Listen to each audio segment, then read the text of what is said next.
Ashama harka fuune akkam jirtu daawwattoota keenya kabajamoo, kun qophii imaltuu dhugaa mormortii birraan isiniif tamsa'uudha. Sagantaa dabre keessatti asoosama sabbata hurgufee jedhu kutaa sadaffaa isiniif dhiyeessuun keenya ni yaadatama. Sagantaa keenya har'aa keessatti kutaa afuraffaa isaa qabannee dhiyaanne jirra. Hanga xumura sagantaa keenyatti nu faana turaan affeerraa keenya. Sabbaata hurgufee kutaa afuraffaa. Yeroo harki kiyya miila godhatee karaa guntuta isii tarkaanfatu, maagneetiin hidhiilee isii irra jiranis karaa afaan isii na harkisuu eegale.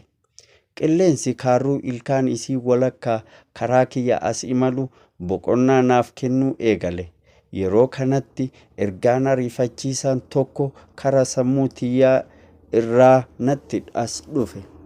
Ergichi kan luluqata mucayyoon tuni rakkoo keessa jirtu ni beekta. Kana osoo beektu fedhii keetiif bitamtee itti fayyadamuun sirra hin jiru. Humna waraanaa karaa dirree isii bobbaasaa jirtu kana hatantamaan irraa deebisi kan jedhu ture.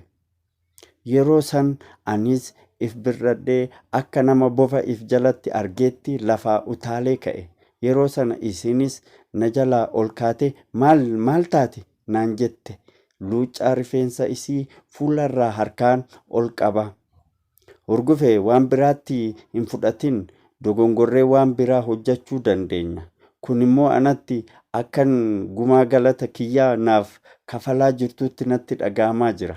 Kanaaf filannoo as fidii ana gamas na raffisi je'een. Yeroo kana miirri gammachuu fi gaddaan wal maketti mallaalee isii irraan imimmaan jaalalaa gadi dhangalaasuu eegale.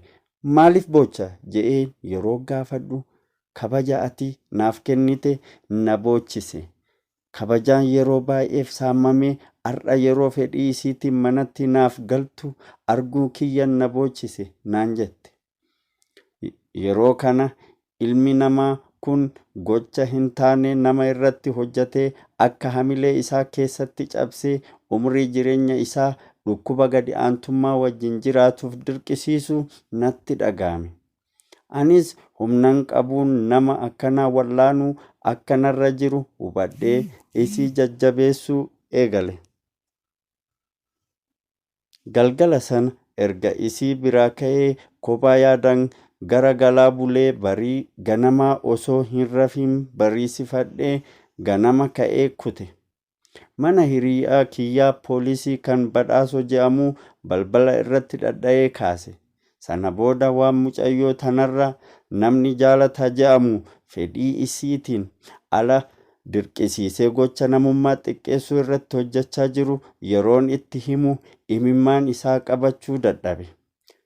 Lulluqataa yaanni ati injinariingii meeshaa cabxee ijaaruu qofa osoo hin ta'in hamilee cabxee abdiin ijaaruu na barsiiste jettu san hundi akka dhugaa ta'e har'a naaf gale naan je'e.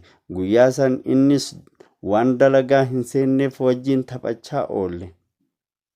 Dhiyeenya kana nama biyya Afrikaa kaabaatii dhufe kan maqaan isaa Ifaa Gammachuu jedhamu tokko kan wal qabate yaada qabamee jiru natti hime. Yeroo guyyaa irraa sa'aatii 11 ta'e kan bilbilli hurgufee narratti bilbilame bilbila gadda guddaa qabatee dhufe ta'uu isaa sagalee isii irraa hin hubadhe.